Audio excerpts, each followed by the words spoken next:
You're listening to Cards to the Moon, a podcast about trading cards from both a collector and investor perspective. We hope you'll stick around for the ride as we take a deep dive into the state of the hobby, share some hot takes, hopefully some useful advice, and fun stories along the way.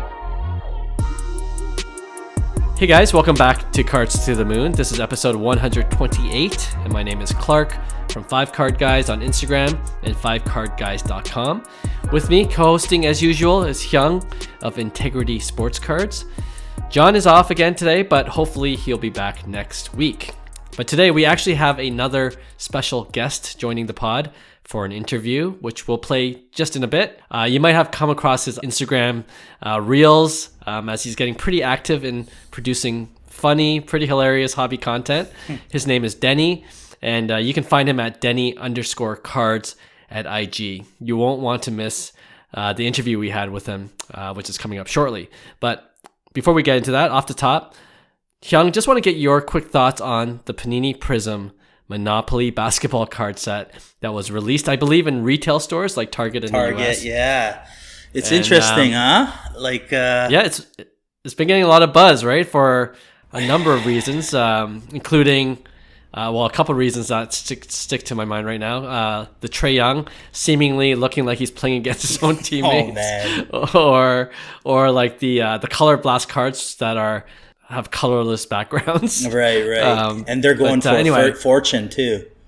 Yeah, they are. Which is crazy. So, yeah, no, I think, I'm not going to be a hater on this because I know people are enjoying it.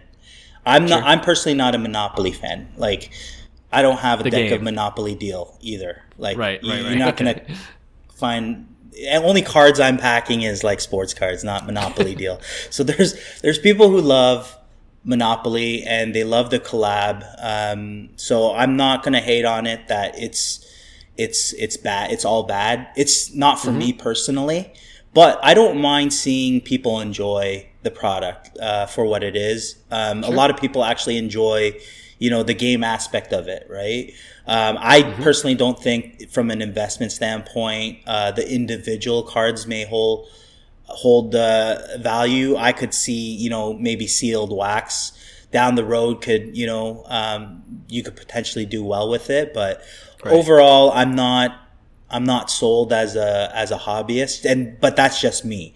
I'm not saying that it doesn't warrant, it to be and have its place in the hobby, because a lot of people, based on the feedback, it's been great. That's what I've been hearing more. It's typical, you get the hobbyist saying, what is this garbage, hot garbage, and then it's just like, the other half is like, this is the best thing. This is what I look forward to. So it's a tough one for me though. Okay. I think we're on the same page here. Like, when I first saw it, I'm like, yeah, it's kind of weird. Like, I'm not a huge Monopoly guy myself either. And then, you always see those, the ones who have to criticize it, right? They're the loudest voice usually, and then you see that come up on your Twitter or Instagram feed, and some of them were kind of funny, like Trae Young. I guess Lamine James, John pointed this out, clarified that photo is Trae Young playing during like a fan fest, right? That's on Panini. Yes. Even if it's an inter squad game, I get it. Inter squad game, you're playing against the Hawks, but there has to be someone that knows basketball that is looking at the cards and saying, okay, this cannot go to press. Like, there has to be some kind of guy that understands basketball that's actually looking through these photos or these cards. That's just my 2 cents, but yeah, go on. I many people will agree with you. Yeah. Like, they'll see just the cards, clean it up, Panini. Yeah. Well, I mean, Panini's been in the news for other reasons as well, right? Looks like some of their key guys are leaving to work for Fanatics. Oh, so boy. There might be some kind of huge transition coming up. I guess that's what we're all kind of waiting for. But yeah, I mean, I agree with what you said. It's not for everyone. If it brings more people into the hobby that like Monopoly and that's what they're buying it for, then that's a good thing. So I can't knock that. Did you know 2011 actually had, I don't know if it was Topps, they had a Monopoly collab. Did they? Yeah. There was Okay, that. I This did was not know back in that. 2011.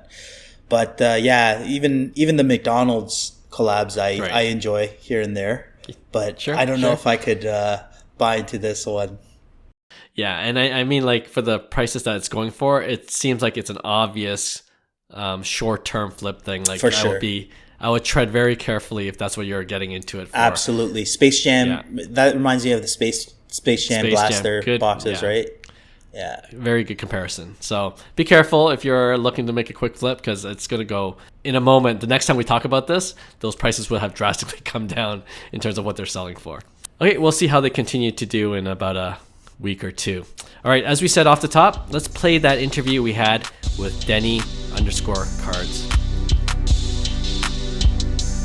All right, it's always a pleasure to have new hobby friends come on the podcast, and today we're looking forward to chatting with Denny, aka Denny _cards on Instagram. We'll provide the link in the show notes below. Now, I always like to give a brief bio for our guests before we get into the questions. So, Denny's a collector who does a little bit of everything in the hobby, a self-proclaimed jack of all trades, master of none. He grew up collecting 90s basketball cards, left the hobby during college, came back into it with some young adult money, which we'll get into later. He left again, he says, when he had kids, and then he came back to the hobby when he turned 40 last year. One look at his Instagram feed, and I could attest for this. I'll show you that he doesn't take himself very seriously, and he loves the hobby a lot. So with that, Denny, welcome to the program again. Thank you so much. I'm just here not to get fined. Classic Marshawn. I love it. Love it. All right. So, well, in that brief bio, you mentioned you grew up collecting 90s basketball cards. So let's start from there, right from the beginning. Were you chasing anyone at that time, if you remember? And do you still have any of those cards you collected as a kid? Oh, yes. Great question. So thank you all for having me. So basically, if you look at my Instagram profile pic, it's Denny Cards with like the NBA Jam logo in the background. And so I think I've grown a lot from that, which, we can talk about maybe later. But when it comes to my love of sports cards, it does come from, I had a local card shop just a block away from, where I grew up in Queens, New York. And that would be the, after school go-to place. Like, other people, I guess, would have like their after school activities or clubs or something that would help them later in life, piano or whatever. I had cards. So growing up in Queens, New York, definitely a lot of New York Knicks fans around me. But that was also, I grew up in the 90s. I'm a 82 baby, right on the line of Gen X and millennial. And so it was Jordan time. I mean, I was captivated by him like everyone else. And there was definitely like a lot of love-hate in the New York area for Jordan. Like, a lot of people loved him and hated him and respected him and revered him. But yeah, I mean, do I have some of the cards that I grew up with or collected? I do. One of the things that I wrote about early on in my Instagram journey was this pack pulled Michael Jordan Scoring Kings, that iconic one with the lightning in the background. Yeah. And I gave it away. Trying to make a friend when I moved from New York to Florida. And that was like a really bad moment for me because I just felt like I shouldn't have done it, but I felt peer pressured by this guy to do it. We don't talk anymore, but it's I have no baggage over this whatsoever. No, but like I went to, you guys are Korean, I'm Korean. I went to Korea with my family this past winter break, and my mom saved a lot of my old cards that I had from the early 90s and mid 90s. And like, I know there's an audio component to this and the video component. I won't show the card because I know for audio, which is what the way I consume all of you. And you guys have a wonderful podcast. I heard someone is selling a Luka Silver Prizm, which let's talk after the show. That's Clark. I'm putting my hand up. Yeah, I know. I heard that. No, but like, this probably the best card out of all of them because a lot of them were just like, base Jordans or like, $3 Jordans nowadays. Was like a Kobe Stardate EX2000, which I can't believe I even had. Crazy. And so, I just, from 90s basketball, went to college and, for the younger listeners or whatever, like seriously, it's just almost like if you continue to collect cards during that time, that's like more power to you. But a lot of people do leave right around that time, and then they come back to it. And so I'll stop there. Okay. No, like it's similar stories. You know, a lot of the guests we had previously on the podcast were all, not surprisingly, in the same age group. You know, we're all coming back because out of nostalgia. Yeah. And we remember the junk wax era, and we remember how there was a mass exodus during the college years, like you just mentioned, Denny. And now with the boom of the hobby back in 2020, 2021, we're rediscovering our love for pieces of cardboard, right? Yeah. So, it's been fun. You know, is there anything specific that brought you back into the hobby? I know you mentioned you came back a couple of times, but this most recent time, you know, is there anything that just brought you back? Was it the pandemic like it was for a lot of people, just out of boredom, or was it something else? That's a great question. So I think for me, I just had like a friend in the area who was, you know, just kind of like casually talking with me about him. And I guess he wasn't like pressuring me to get back into it, but he would like drop it in conversations and we'd talk about sports. And I kept telling him I had these cards in my attic and I never really got to them. And I was just cleaning them out. I watched The Last Dance and I loved it, but my, I guess, like second return into the hobby, I will very much admit that I may be like a happy collector right now because I did not go through the peak and the bubble bursting and holding the bag. I came in like September of 2022, and that's when it really was, because I turned 40. I mean, I talk about nostalgia, talking about, you know, at the time I was joking it was my midlife crisis, and now I'm like, no, this is my midlife crisis. This is absolutely me chasing my childhood and trying to like repair my damaged childhood to an extent, which I can like half kiddingly say. So yeah, that's really what it was me just kind of like, I think, it's just a year, right? I mean, 40, it's like any other year, any other birthday. But I think for certain milestone birthdays, you almost like take inventory of your life. Sure. And, the past is definitely something you can't replace or change. But I think some of us, in some weird, sadistic or weird way, we try to. I don't know. But, I feel like I'm chasing my childhood a little bit, for sure. Yeah. No, I get that. Was there any cards when you came back into the hobby that you started collecting right away? You know, like for me, when I got back into the hobby, like it was probably 5 or 6 years ago now, like Ken Griffey Jr. was the guy. I'm like, oh, I remember trying to get this card. Now we have a little bit of disposable income. We could spend some dollars into some of these cards on eBay. Was there anything like that for you? Like when you got back to it, like I'm going to look this card up to see if I could buy it. Oh my goodness. So many 90s rare inserts, so many Jordan cards, so many, I didn't really like collect Kobe because he was like, later, I was like a teenager in college at his peak and all that. But I would say that it's kind of weird for me because when I first got back into the hobby, I fell really hard into Whatnot. And in Whatnot, you basically just buy what's in front of you. Like, the seller has the seller has all the control in their strains, and they were selling a lot of ultra modern. So I would basically like buy a lot of ultra modern, try to like maybe sell it or flip it like down the road. I'm not a flipper. I've realized I'm a terrible seller, but I was collecting like these like base base rookies, hot rookies that everyone else is chasing, because I did kind of fall into the trap of, doing what people said, you should buy or do. Right. But my eye or my heart was always towards like getting like those really rare, Jordan inserts, and some that I didn't even know about because, there wasn't the internet, there wasn't Cardboard Connection, there wasn't like, all these resources that we now have. And I was like, sometimes I'll see people's cards on Instagram and I'm like, I can't believe these cards exist and I didn't even know about them. And, there's this one guy, shout out to like Card Channel, who does like these print runs, for cards that have no parallel numbering. And I'm like, oh my gosh, there's only like an estimated 500 of these. And how cool is that? So, that's cool. Yeah. I always looked at those for sure. How about you guys? You say the Griffey. What about you, Hyung? Man, for me, it was the Upper Deck Griffey too. Like, growing up, it was always, I grew up in the 80s, 90s. I'm 82 as well. So like for me, I got into the hobby right in that red Donruss era, the 1990. And this is when Upper Deck was just fresh. So you had the Ken Griffey Chase, the year before. But I didn't have money. Like I didn't come from any money.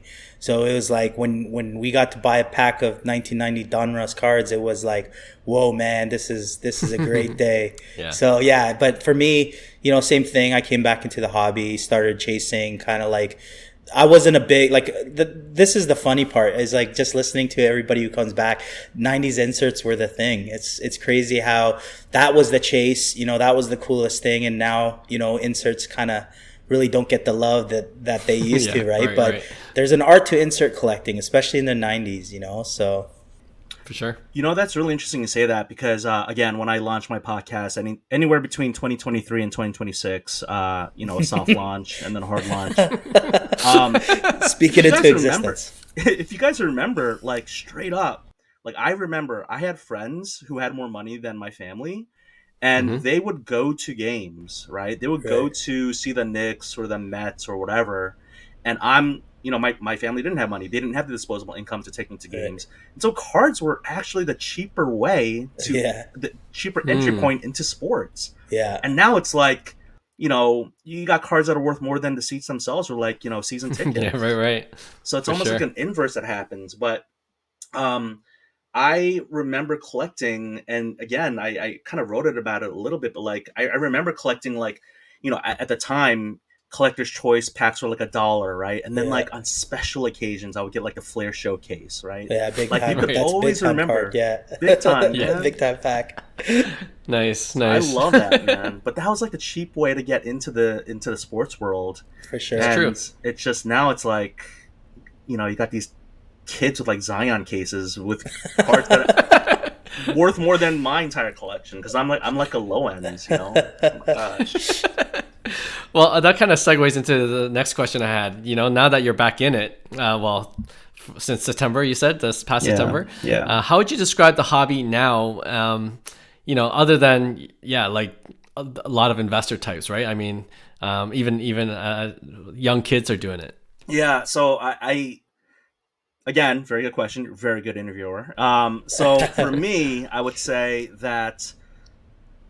Because I came in near the end of like the bubble bursting and all that, people were talking about it's a down market, the hobby's dead, and other people who are trying to make a positive spin where it's market correction.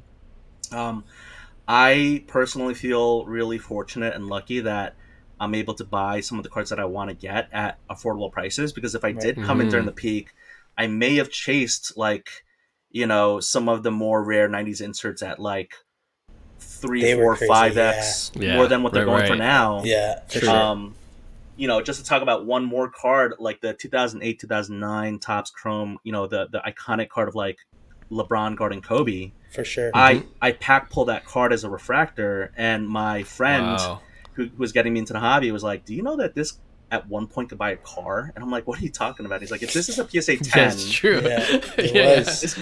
This could buy not a Lexus, but like a minivan, like." Oh yeah, right. So I'm like, "What? That's incredible. That's insane." And then, I just like, we went through the grading process together. I literally did not own a single slab until in my 40s. I did not know about PSA. I remember Beckett and BGS, and that's why my heart goes out to them with all the crazy stuff, which I've heard you guys talk about. Right. Yeah. But these, I won't go into a corporations rant. I gotta say, like, now I own way too many slabs, and I need to like consolidate. But I was like really, I don't know, just kind of like enamored with like these certain sets throughout my life that I can, vividly remember. So as a young adult, when I started getting my first, adult paycheck money, it was definitely ripping a lot of 2007, 2008 Upper Deck artifacts, which now only exist for hockey.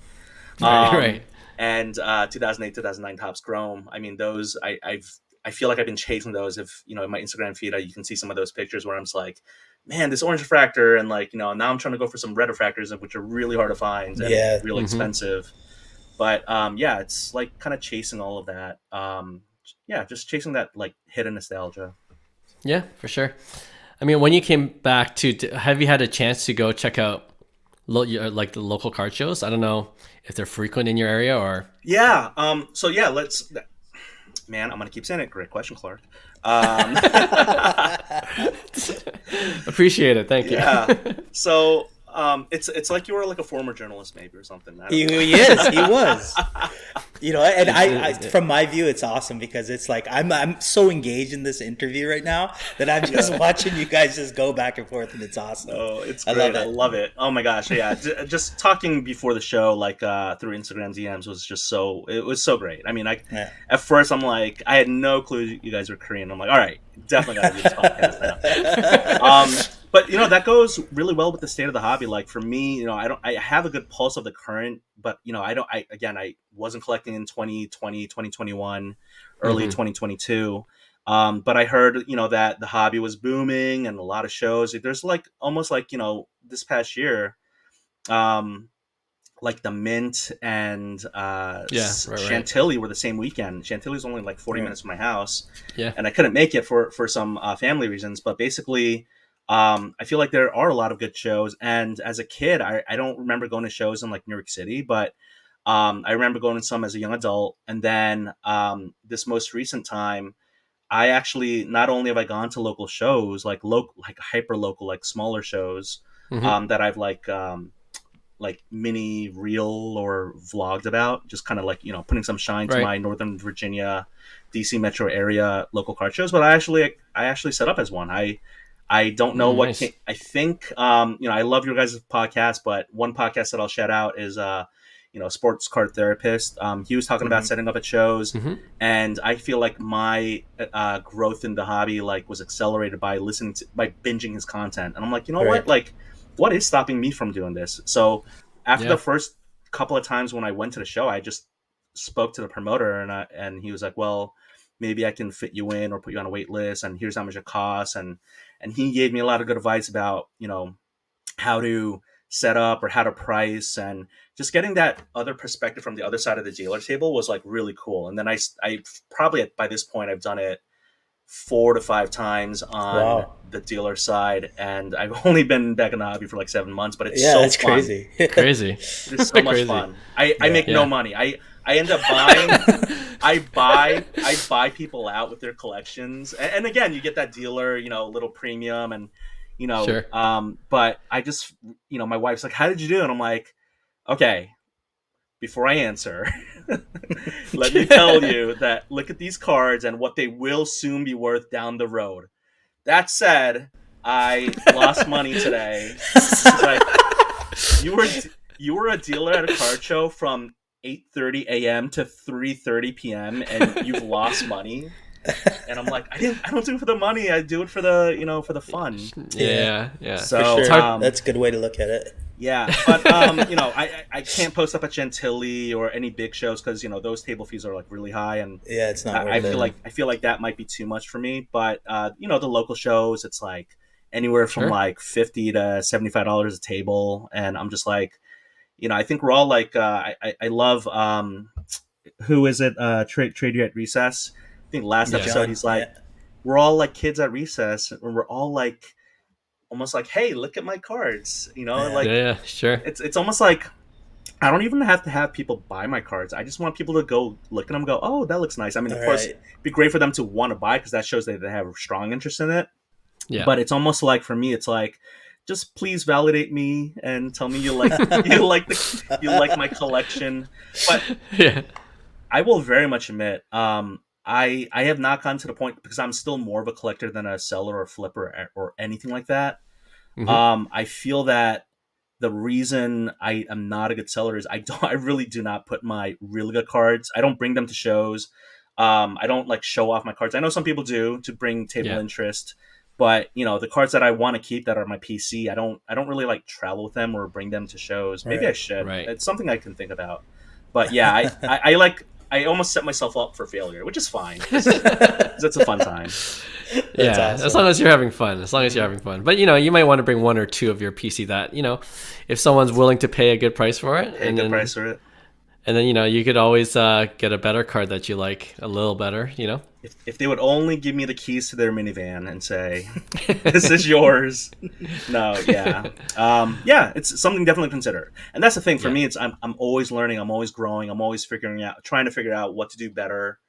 And so I just feel like all of this is like, I thank you all so much for having me here, but it's like just continuing my cardboard journey and learning along the way. For sure. Yep.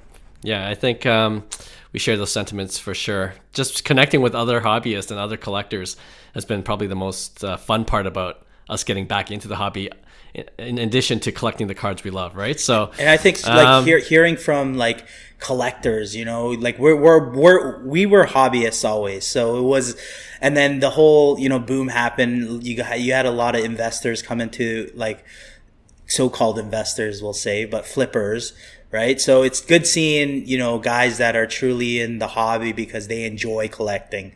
A lot of the time the focus, and that's why we always preach, you know, buy what you love, because ultimately that's probably the best investment anyways, because if you don't have any emotional attachment and you're spending thousands and thousands of dollars on cards just so that you could potentially make a flip, you know, for me, like, there's probably better opportunities out there than sports cards, to be honest, but coming, you know, just seeing collectors, like, that's what the hobby's all about. I think that's what makes the hobbies great. That's what makes the shows great, because you don't have the, you know, the flippers and investors trying to, you know, just make a profit on, you know, one card and moving it. And there's a time and place, don't get me wrong, I'm guilty of that, where you know, you got to make your money, and, you know, but then you could add that to the PC, right? So always good seeing fellow collectors out there doing it because they love to do it, right? So yeah, there's absolutely nothing that I can say to refute anything, and I think you said it really well. And I've heard that a lot,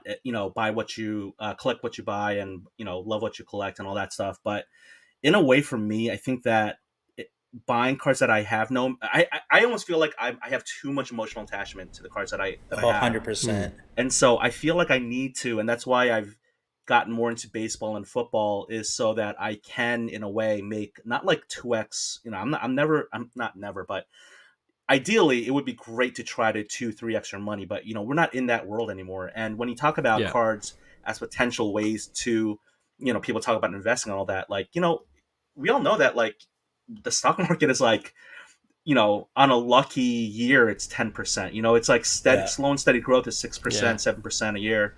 Again, I'm sorry, I'm talking from the American perspective. I don't know how, you know. No worries. Similar. Yeah. By the way, last episode, I wrote down somewhere in my notes, like, you guys were talking about how there's like a thing called email transfer. Oh yeah, e-transfer, yeah. Why? I mean, I know why the U.S. doesn't have it, because it's capitalism and all that. But I love that you can just email someone and get money from them. That is, it's like, crazy. It's great. So simple. Yeah, so simple. 100%. No, instant. Here we have to monetize it. There are no fees? Like, no fees. I have $0. I have a plan. I send Clark up to $10,000. I have 0 fees. It's just in his bank account instantly. So simple. It's crazy. Canadian though, right? Canadian 10,000. Yeah, so it's like 2,000 US. So 8,000 maybe 7 US. No, but that's fantastic. But no, what was I going about Canada? Like, I totally forgot what I was saying, y'all. It's all right. I hope you guys have a good time at the Toronto Expo, though. I'm so. Oh yeah. That's the other thing I learned. To speak like a true Toronto. Well, I don't even know how to say it. Torontonian. Yeah. You never pronounce the second T. It's always Toronto, right? Not Toronto. Yeah, you're right. Yeah. Toronto. You're absolutely right. We know who it's not from Toronto if they say it that way. Yeah. But Toronto. But yeah, that's right. Anyway, I like what you said about you know, like, coming back into the hobby. We're always learning different things about the hobby, different aspects about the hobby, and actually one of the reasons why your account kind of stuck out to me, and when I started going down the rabbit hole of Denny_cards on Instagram, is your one post, well, when you were documenting your buying selling process on Instagram by showing your eBay auctions. Yeah. You know, and it's funny because I'm actually, like, I've been in the hobby for back into the hobby for 5-6 years. Yeah. And Hyung could speak to this too, because he's done it like what you have, just done eBay auctions starting at 99 cents.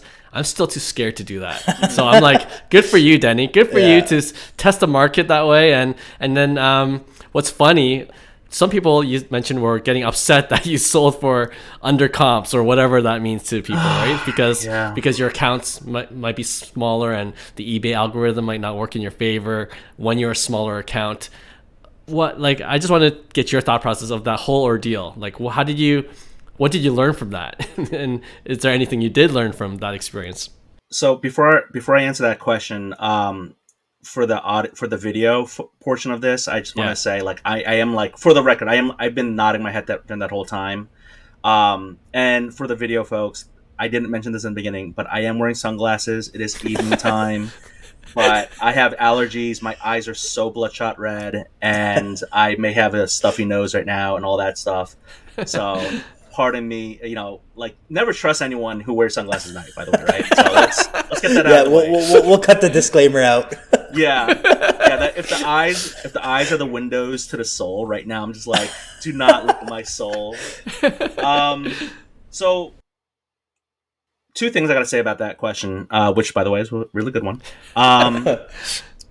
First is, you got to start somewhere, right? I mean, we all have to start from zero, whether it's their Instagram account, whether it's eBay or anything you do, you start from zero. And I had cards that I wanted to sell. It would have been easy for me to go to a consignor or go to, somewhere else. And I've done some consignment. It's weird. I've received some consignments, and I've, put some with a consignment. And the market is, I've definitely gotten burned by the market. I mean, I wrote a lot about the Aaron Judge card, which I won't talk about too much because it's a bad beat poker story. But for me, ultimately, when I would look at Card Ladder or 130 Point, and I would see all these comps, I guess in a way it was like my way of trying to share another data point.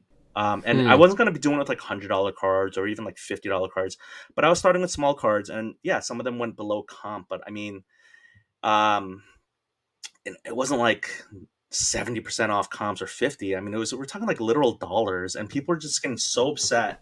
And with raw cards, condition matters. Like, some comps might be low because the pictures on the cards could clearly look off center, or wear and tear on the corners and edges and all that. So for me, it was my way of putting faith into the masses on eBay to say, here are my cards, and you tell me what they're worth. And, that's what ultimately we say is, card is only worth what someone's willing to pay.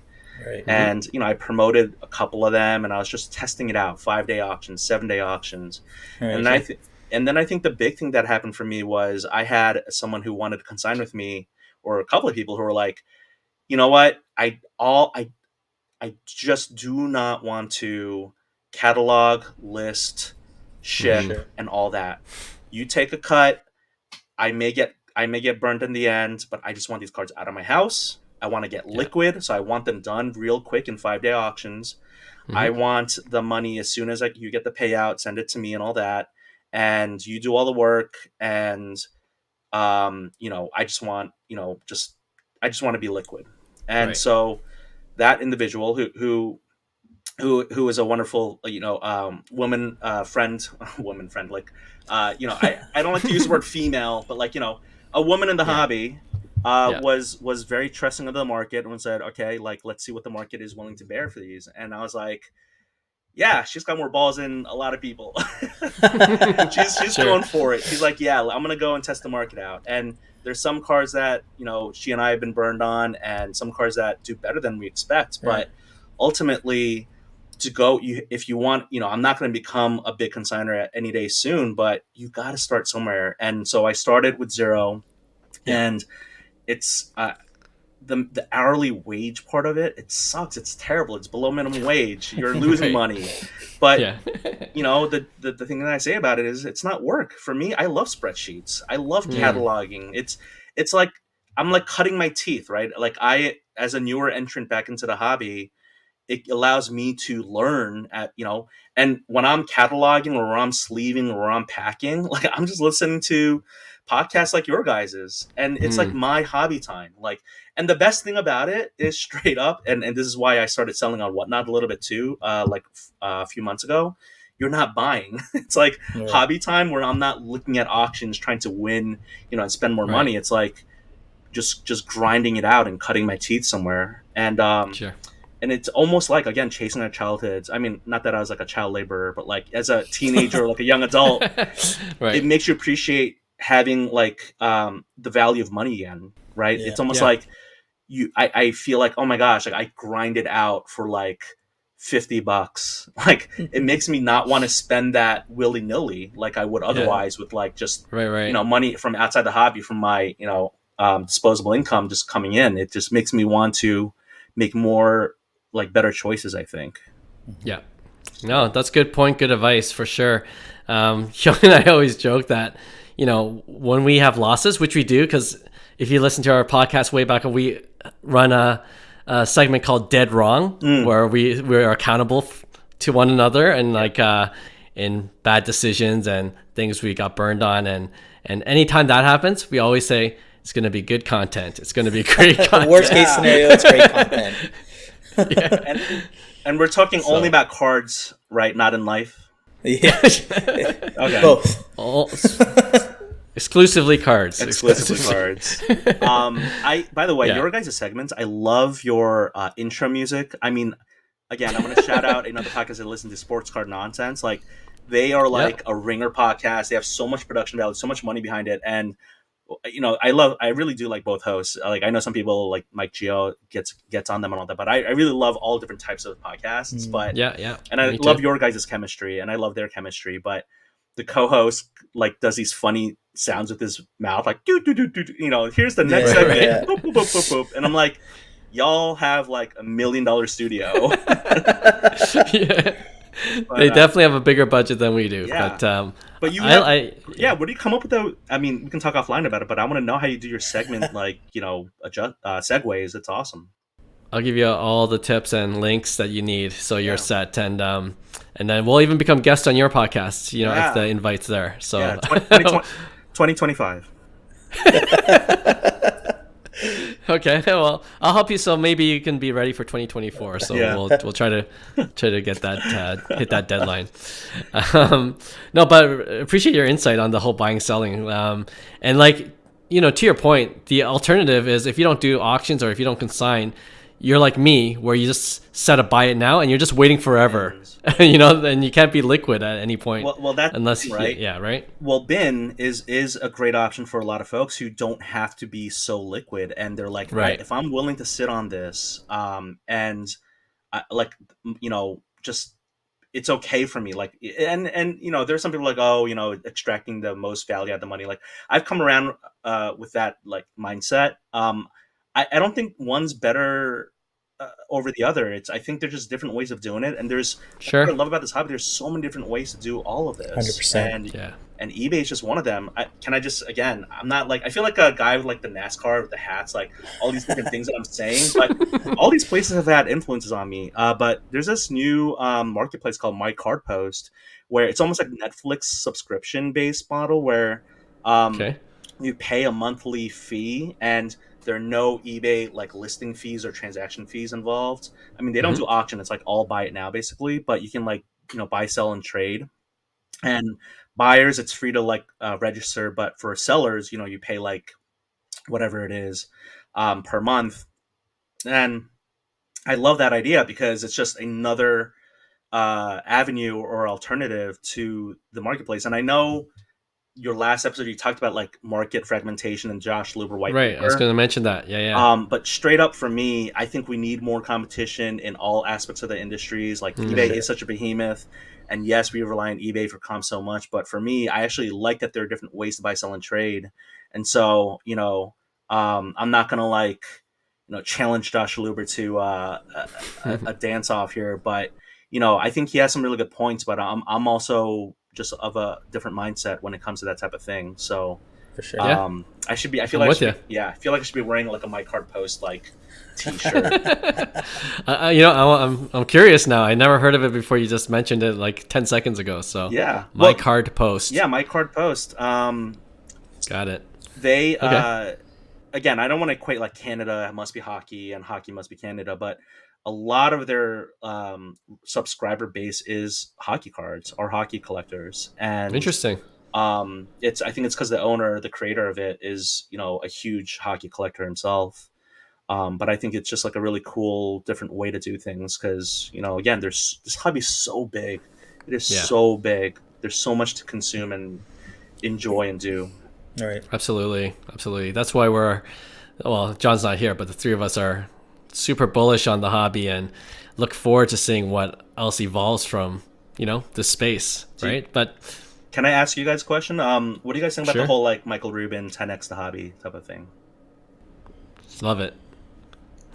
What do you mean? Like what? Darn, about, I'm not good at asking questions. Like that was not a good question if it's just got a one word answer. How do I? So this is me. I have to like hone my interviewing skills. So Clark and Hyung, recently there was a comment made by CEO of Fanatics, Michael Rubin, where he said that the hobby, the sports card industry, was not doing well when it comes to marketing itself, and that there's a lot of untapped potential customers, and that he and Fanatics were planning to 10x the hobby. Right. Yeah. Do we believe it? Why? Yeah. I was trying to make a joke and I got stuck. How do you feel about that? Do we believe it, or do you think it's just bravado on the part of Michael Rubin? What's the athlete question? Like, you made that play on the field. Like, walk us through that, or like, Coach Pop hates, the reporters asking questions like that. Right. No, but you guys are bullish on the hobby. I mean, you said it yourself, so. Sure. No, we get the Hyung, you want to take this one? For me, it's a little different because my perspective is coming from kind of like outside the hobby. I look at things from kind of like an unbiased perspective because when you deal with capitalism, business is business, right? So I look at it as a kind of like a macro lens kind of deal, and I kind of agree with him. It's like you had people that were hobbyists that were running kind of like the industry, and it really hasn't. You really haven't used proper marketing strategies to market this hobby outside of the hobby itself. So for me, I'm very big on, like, I do this for a living. Like, I'm an entrepreneur. I'm in digital marketing. I understand social media, outside of the sports card, right? So for me, it makes sense because I'm looking at it in a perspective of the same as a CEO would look at it. Why would he not expose one of the strengths that he knows that's not being implemented in one of his brands that could totally, use his resources to reach, extended members that we haven't even had a chance to market to. So for me, I get it. Like, it totally makes sense. And it's not a thing where it's like, oh, this guy's blowing smoke up people's ass. And he has to say that because he's the CEO. He doesn't really care about these hobbyists. It's like, no, it's actually in his best interest to do this because, he wouldn't have been making these huge moves. And these aren't simple, tens of millions of dollars that we're talking about. We're talking about paradigm shifts, industry moves, hundreds of, millions in billions of dollars, right? So yeah, it's just a lack of, I guess, perspective at the end of the day. It depends on how you see it. If you see it just as a hobbyist, I could see that it could be like, I'm not too sure. But from my standpoint, I'm looking at it from the outside in, unbiased, non-emotional, more logic-based of what needs to be done to better the hobby. Yeah. Yeah. Well, Denny, first I want to say that's a really great question. I think you got you're a natural at this already. But I think it's just as simple as I see a lot of low-hanging fruit in the way you can make the hobby better. Like Topps and the legacy companies have been just resting on their butts, so to speak, for such a long time. And when they lost their license to the MLB Players Association, like that, they just assumed that they would have it forever. Do you know what I mean? Right. And now, as Hyung mentioned, this paradigm shift and a different perspective in the hobby, like how we see the hobby. We see different possibilities now on how there can be actual tremendous growth. So 10x might be, it just seems like an arbitrary number. Yeah. But I get his point that there's so many low-hanging fruits to begin with that you can at least grow it rapidly right away from the beginning, but you still got to keep working at it. And I feel like Michael Rubens hasn't shown me anything else other than the fact that that's what he's committed to doing. Yeah. Right. So yeah, like you hear all these announcements, you're like, oh, that's a really great idea, actually. Someone should have thought of that before, but there was no incentive for these legacy companies to do it because, there was no competition until very recently. Right. Can I give you my take on it or my opinion on it? Yeah, of course. I think that 10x is the arbitrary number that I think a lot of people are hanging there. Like, it's very soundbitey. I think that any X is good. I mean, because you want to grow at the hobby. I know some people are very exclusionary, like this is our hobby and put up the walls and this is us. And it's like, that's not good. I mean, that's like a very closed, literally, figuratively closed, mentality and mindset. Yeah. But when it comes to growing the hobby, because, grow the hobby, make it more diverse, like look at us and just having more people from all walks of life entering into the hobby. I think that the first few X's, 2, 3X, 4X is low hanging fruit, and that's going to be easier. And then really it's going to get a lot harder to get other folks because cards have been around for so long since the early 1900s where some people, I feel like genetically need to collect and the bad word being hoard. I'm blurred my background and you can't see my stuff. I have cards in stacks. My wife if I have to tell her to find one card for me, she would just be like, I would rather just do something else. Right. It would take them forever to find one card or a stack of cards. Sometimes I'm like, I don't even know what the stack is. Right? I'm just staring at it. I'm like, I have no clue why you're here. But you're in arm's reach of me. So I feel like for some people, and maybe it's not cards, they just have to collect, right? I mean, they have to collect stamps or glass. But, we call ourselves the hobby because we keep saying we're the best hobby in the world. And it's very presumptuous of us to say that. But it is very I don't know, how many types of glass can you collect? For cards, there's so much diversity and all the different genres and subgenres. But I'm going to weave that into saying something about the 90s where you had Topps and Upper Deck and you had competition between these companies where they would try to outdo each other and get really great graphic designers and, go out of the box and try to get more creative in the interest of the consumer because that's how they're going to market themselves. And then, I think the worst thing that happened is when the either the NBA or the NBPA, I forget which one, but when they said we're going to do exclusive license to one, licensee and have them go international and make our brand international. It's when Panini bought the license, I just feel like what incentive did they have? Right. And now, so it's almost we talk about disruption in the industries and, Blockbuster, in our well, I think in Canada too, but it was everywhere, and now it's gone. It doesn't exist, right? And now it's all Netflix, and it's almost like these companies were we're gonna be here forever, we're good, we just rest on our laurels, and it's no, you can lose your license. It happened to Topps and Upper Deck with the NBA. Now it's happening to Panini. Now it's gonna loop back to Topps, Fanatics.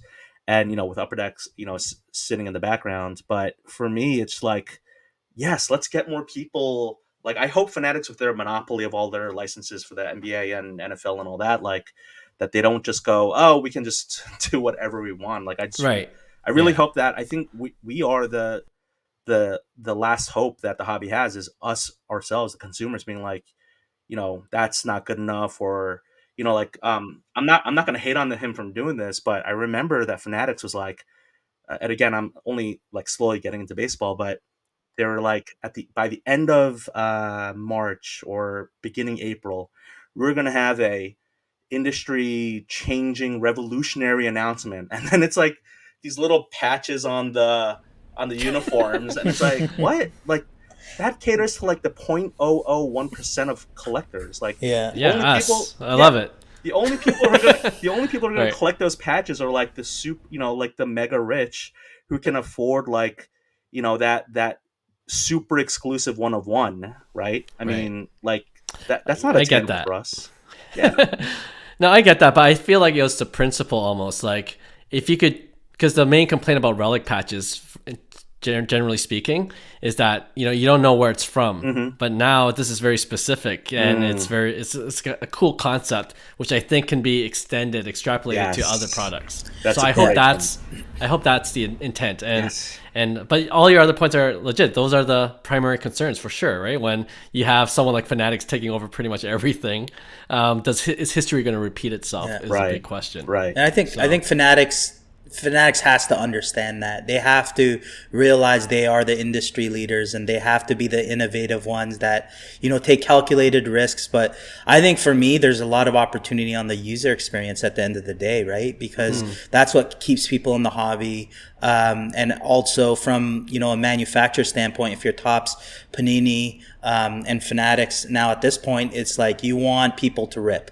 You want to keep, people coming back for releases because they're excited to really rip your product. And I think where Fanatics can really, step up their game, I think it was, to your point, that whole, first MLB game patch.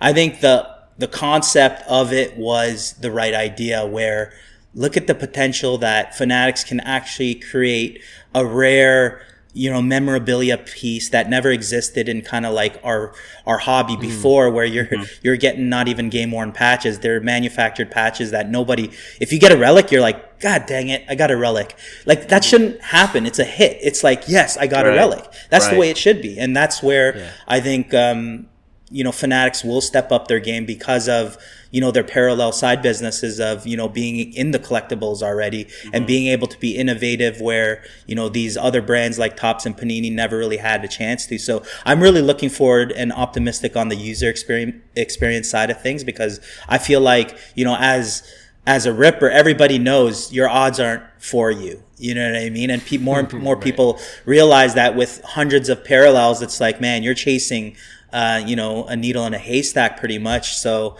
I hope that they, really focus on the user experience and be able to create, better incentives just for the average kind of collectors. Like you said, nobody's going to, spend or have that kind of money to buy that one of one patch on a sleeve, that everybody wants, right? So where's the consolidation, right? So, yeah.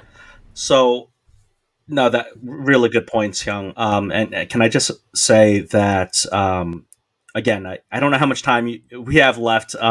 This is really great. I love time flies so fast. I've been on a few other podcasts where I'm just like, oh my gosh, I can't believe it's been like 30 minutes or an hour and all that stuff. So I was going to save this. What I'm about to say, straight up, I had it in my notes. I was going to save it for my, again, future podcast. For the most part, my talking points are Chat GPT created, right? So I don't, none of these are original thoughts. All of what I'm saying is just, I might as well be a robot here. But at this point, I have not heard anyone say. So if someone did say it, kudos. But I will straight up I will say that this is like a Denny _cards original idea, but it may already even be in the works. I don't know, but I'm just going to put it out there. I'm going to speak it into existence. Yes. I'm not sure if Michael Rubin is a listener to this show, but if we can somehow get this particular concept or idea to him, again, I've never heard it say it. So here I go. The redemption process for Panini, like we all know, just sucks. People hate it. Yeah. Topps, I guess, does do a better job, and they're more fulfilled and redeemed. So what if you took the worst? Okay, you like Michael Rubin. What if you, Michael Rubin, took the worst aspect of the hobby, or one of the worst aspects of the hobby, and turned it into one of the coolest aspects of the hobby? And what I am talking about is exactly what Hyung was talking about. They're already in the collectibles and like the uniforms and jerseys and all that. What if these redemptions for the cards, like, yes, it's a card. It's a 2.5 inch by 3.5 inch piece of cardboard, and it's a redemption card. But what if instead of an autograph signed card, you get a collectible? You 100%. Get an actual game used jersey. 100%. You get a helmet. You get a ball. You get something back where you're like, oh my gosh, I hit, whatever. Like, depends on who you have license for. So it's not going to be like a LeBron and or Jordan. I mean, maybe, right? If they maybe in the near future. Yeah. Right. But yeah, can you imagine getting a Julio Rodriguez game used bat? 100%. That you can not just photo match, but they will tell you this is used on July 1st. Exactly. 2025 when Denny's podcast comes out. So like straight up, you make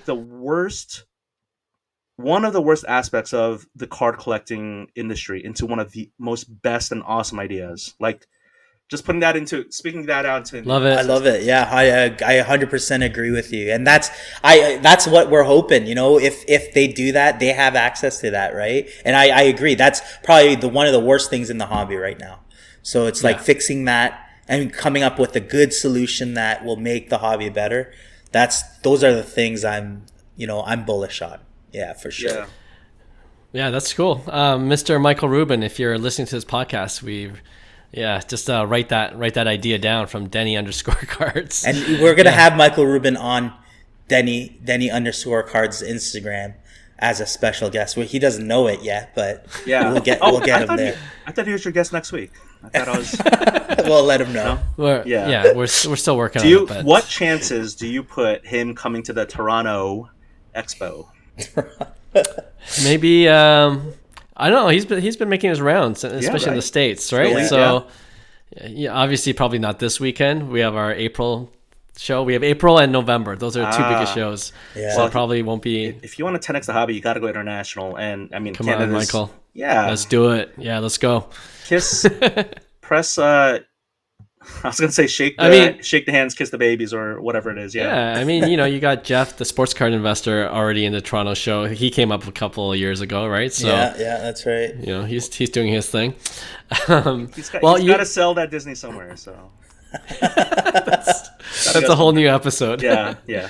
Well, I mean, you teased a little bit of what your future podcast might sound like with your ideas. Is that what you like talking about? Like, when it comes to hobby, what other things do you like? Chatting about specifically? Is there anything or? So I love Instagram for so many reasons. I think it's the perfect medium to show cards like in picture form. But when it comes to video, it's not long form. I thought about doing YouTube. I like the idea of long form because just even today to prepare for this podcast, I kind of put up a poll or a question out to Instagram, just kind of talking about. Basically it was a question about liquidity and ROI, but I wanted people to kind of think about it and see what, gauge the answers.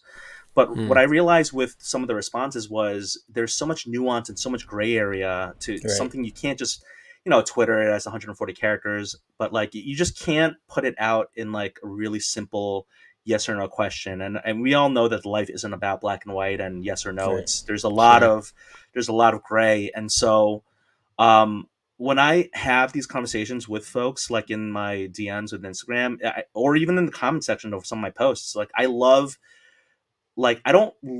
like the engagement just for the numbers, or like I'm not clout chasing. I love learning. And so for me, when people are engaging with my content, it's a way for me to learn too and ask questions along the way. And for folks to kind of like give me the perspective. And of course, I try to crowdsource things, and it's not just one person's voice, but I get to learn from, some of the people who I get the opportunity to listen to or chat with are like really experienced, and some of them are like industry leaders, and I won't shout them out because I don't want to tell people who I DM, but like there's some really smart, clever people where I'm just like, man, that I didn't think about it that way, whether it is macro or micro. And so I think just reaching out to people and building those relationships is so important, so that you do continue to learn, because we can't be silos in all of this. Otherwise, why even be? I mean, this is like one of the most engage. I guess it could be very isolatory if you wanted, and you just rip,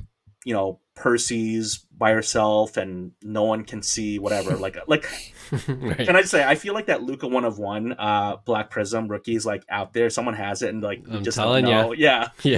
But like when it comes to this hobby, it can be as engaging and you can be as extroverted as you want, and I just love being able to engage with folks on all sorts of topics, whether it is to more specifically answer your question, like when it comes to grading and cleaning and doing whatever, like breaks or streams or like all sorts of things, like the eBay things.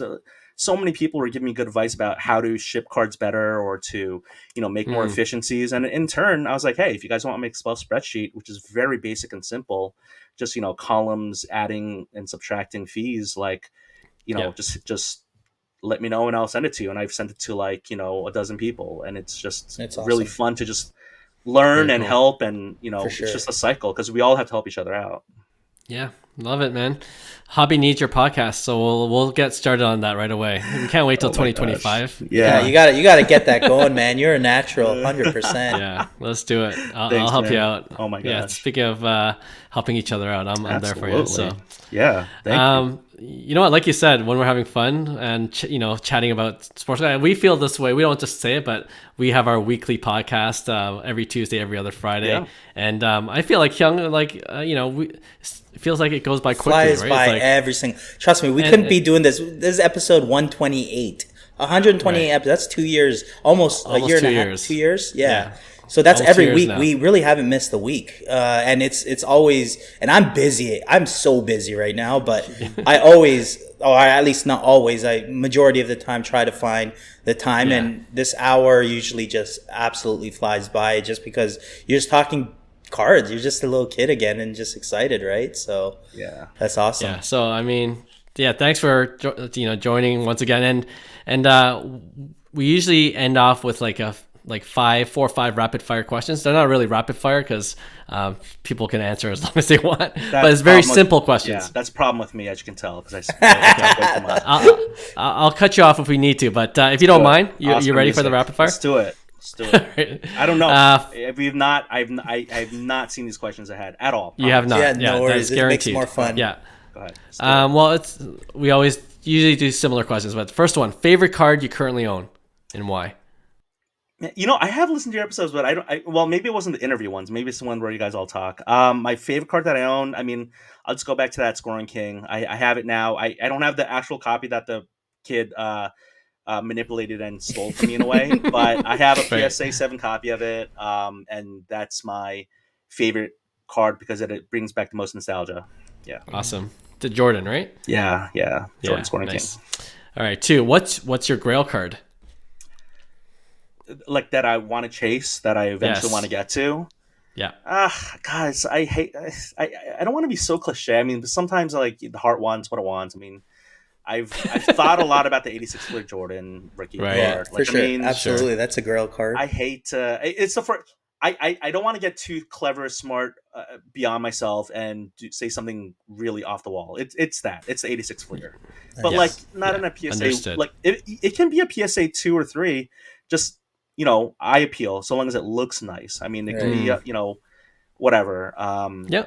The back can look like junk, but so long as the front looks nice. Yeah, that's a good answer. Yeah, for sure. All right, 3. Not to get too negative. Do you have any pet peeves about the hobby, or any one particular pet peeve about the hobby? Oh man, again, I'm really answering these first thing that comes to my mind. Reckless Cards, shout out to them, love them so much. Reckless Cards Courtney, she does a lot of educational videos, and one of her recent things to talk about is like Scotch tape on top loaders. I literally next to me I have the painter's tape. The painter's tape. You need that. It's so great. Yeah. The biggest pet peeve is trying to take that Scotch tape off a package. That's a good one. That is up there annoying for a lot of hobbyists. Because you can't cut it, because like you slide that card out, it could get caught by the stickiness too. So it's just a bad. Oh yeah, it's just a bad. I mean, if you had like a Family Feud like top 5, like that answer's got to be talking to the 100 hobbyists. Name the biggest pet peeve. That's got to be in like the top 2, top 3. Agreed. All right, number 4, overrated or underrated. This is more recent. Overrated or underrated. We do this segment too occasionally.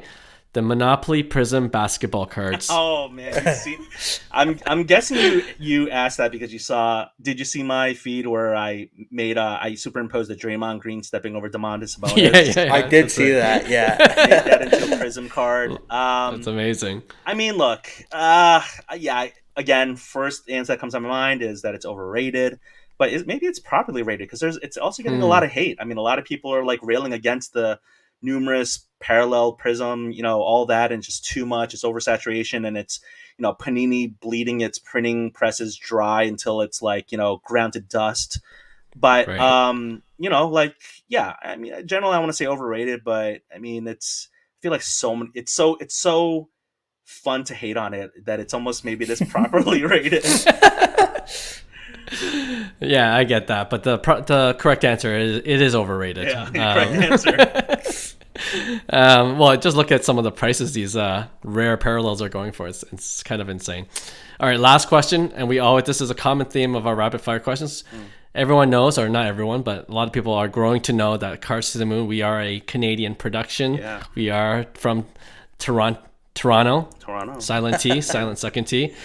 So do you have a favorite Blue Jays or Raptors player that you like to collect? Oh, man. So I can't say Blue Jays because I'm more basketball. Raptors. I mean, I this isn't my answer, but I did want to ask you, and I'm not like trying to delay for my answer, but because he won you a championship, do you claim Kawhi as one of Toronto's finest Raptor players ever? Yes, I do. You claim him? I do. I have to. It's our only championship, man. Like, that was a huge part of it. Clark's got a little. John and Hyung are on the same page. I hold a grudge, man.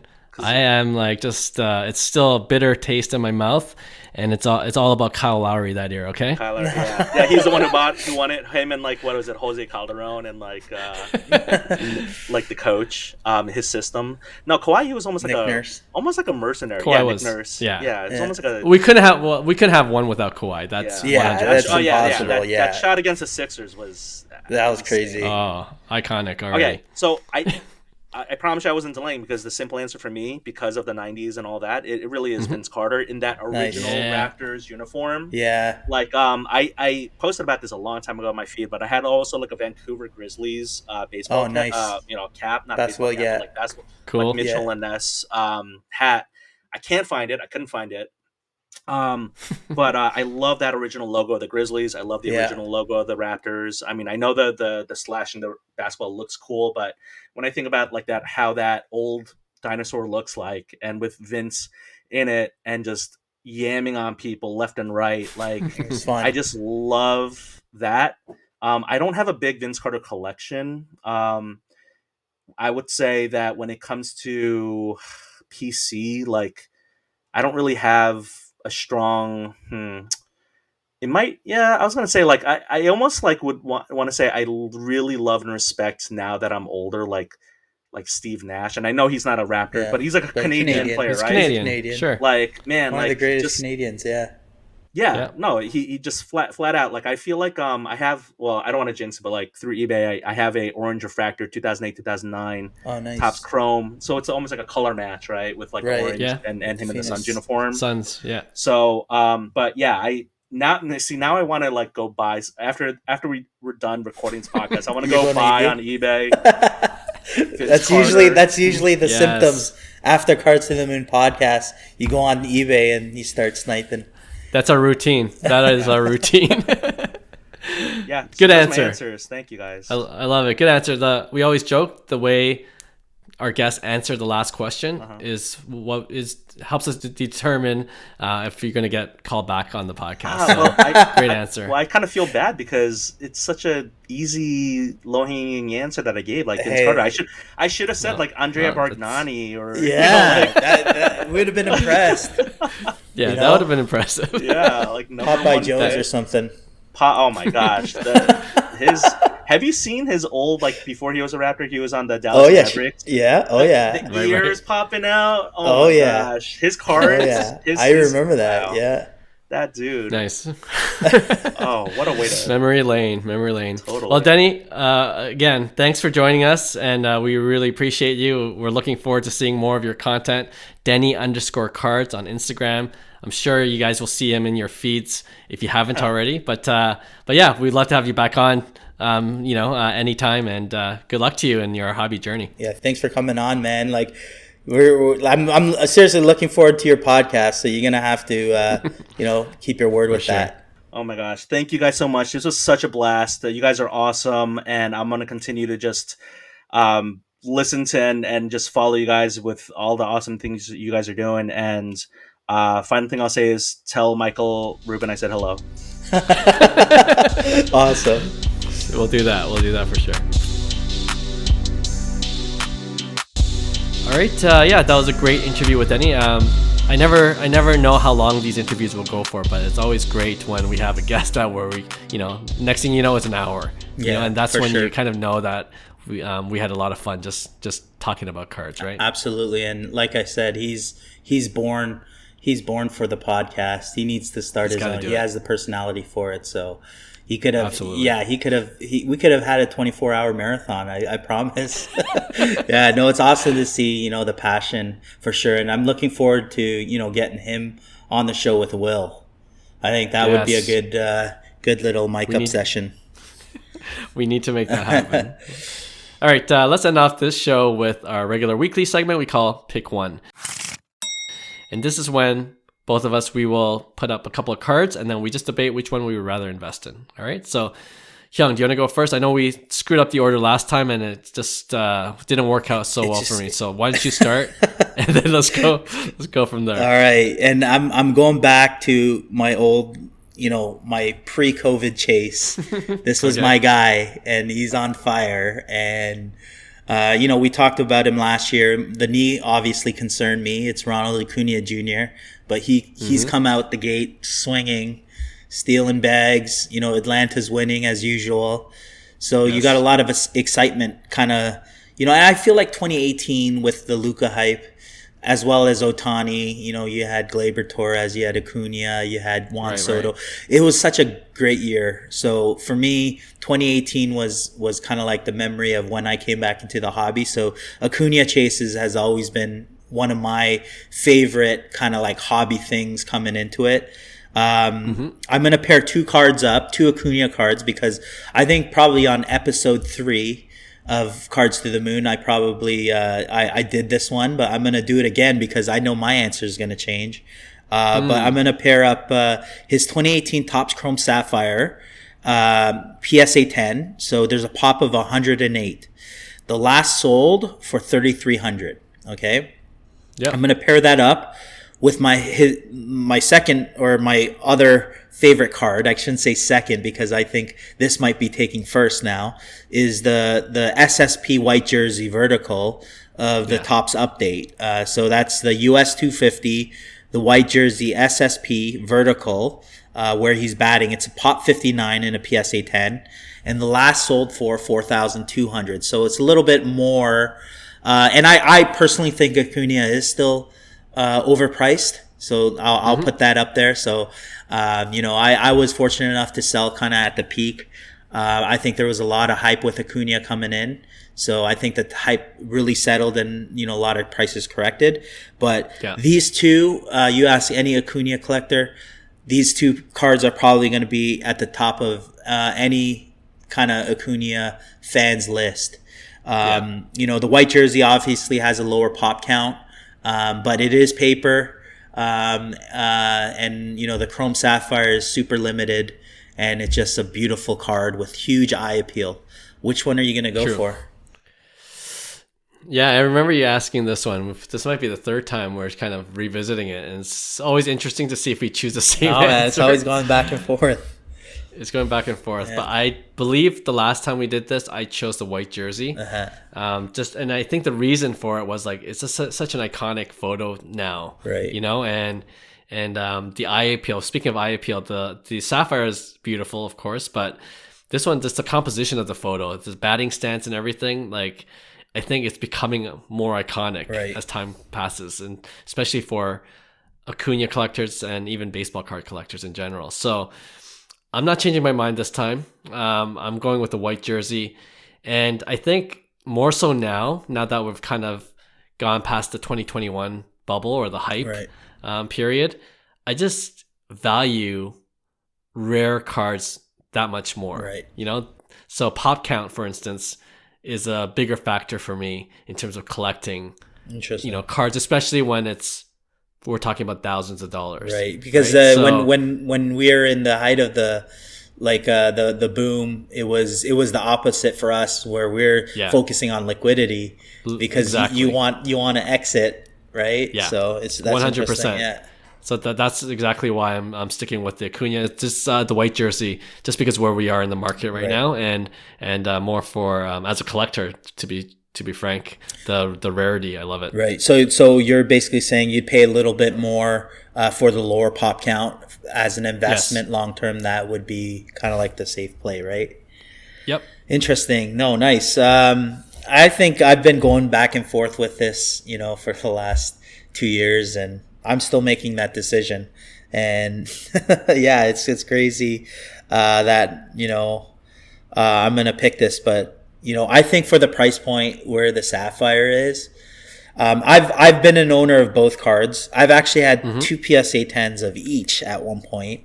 Wow! And, right. And both cards were, at the time, this was in 2019 when I got both of them. It was such a tough card to find.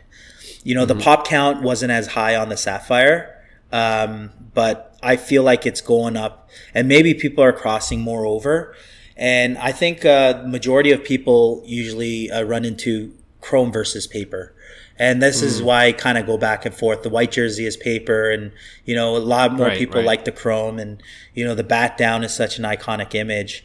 And for me, like, this time I'm going Sapphire just because, like I said, it's the iconic bat down image and a chrome version. There's no parallels to the bat down. So normally, your paper variations is your US 250, which is your bat up. You'll have your Independence Day, your black, your camo, your Father's Day, Mother's Day. There's no bat down parallels. So for me, the Sapphire is the only bat down parallel. Other than the Top Series 2 SP that the bat down is, right? So, and then the Topps update kind of came later at the end of the year, similar time when Sapphire released. But I just like that cool rarity of kind of like there's no other parallels. And if Acuna's bat down was his kind of like OG flagship rookie card, I really like that Sapphire because it was super short printed, plus you have it in chrome, right? In a parallel of some sort, even though it's not numbered. But yeah, I think you can't go wrong with either. And I'll follow up in about 6 months and probably choose the white jersey. So no, it's a good one. But I would love to see if you can put up a poll now on 5 Card Guys, see if it see what people are saying. Yeah, no, I'll do that. I have a feeling it's going to be 50-50 or close to it. Yeah, it's always like that. But no, I'll do that. Definitely do that when this episode comes out. All right, it's a good one. So my 1v1 or my pick one, I'm staying with the Acuna theme, right? Because I know he's killing it. The Braves are doing well, like you mentioned. So I'm going with the other card for the high-end chasers that they would want of Acuna's. Of course, I'm talking about the 2017 Bowman Chrome first auto. And I'm going high end, all right? Okay. Gold Refractor, number to 50. BGS 9.5 Gem Mint, 10 auto.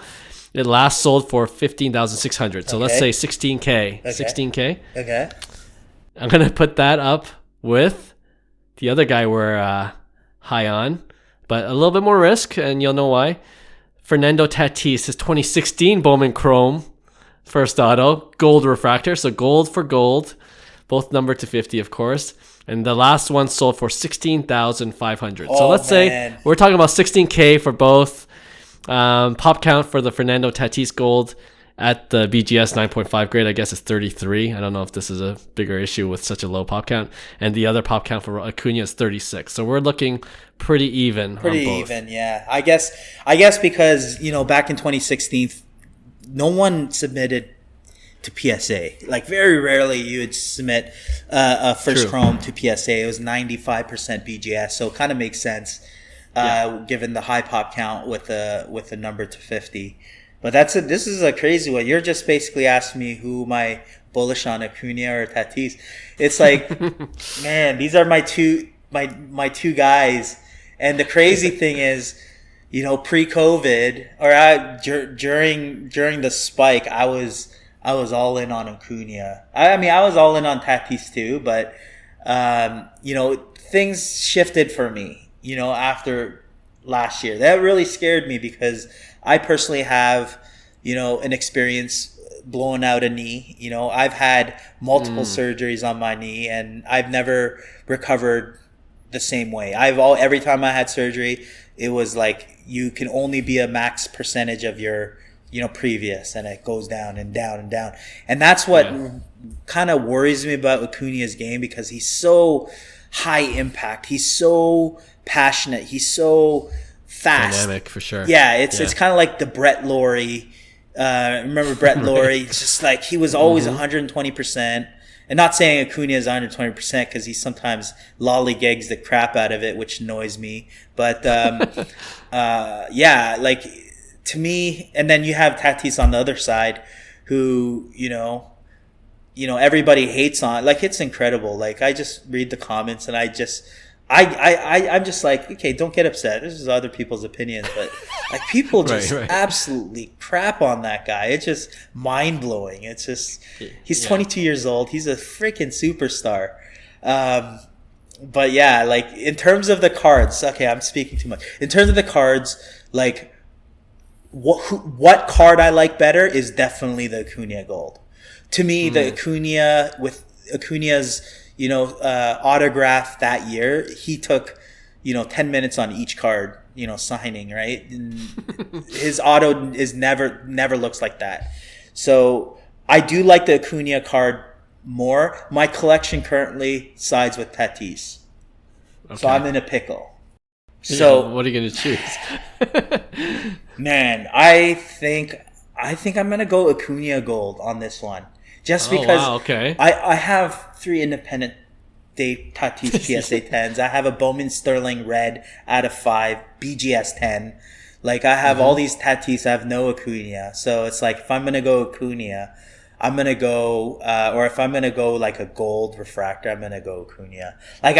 But you can't go wrong. Like, I just love that card. I love his autograph that year. I love that card of his. Tatis, on the other hand, he looks like a 16-year-old minor leaguer. So it's like in a Chicago White Sox uniform, which worst trade ever for Chicago White Sox. But anyways. James Shields, baby. James Shields, yeah. Okay. Well, I was surprised. I feel like I thought you would go Tatis, but knowing your collection, as you mentioned. Yeah, they kind of like makes me more side with the Acuna, I think, right now.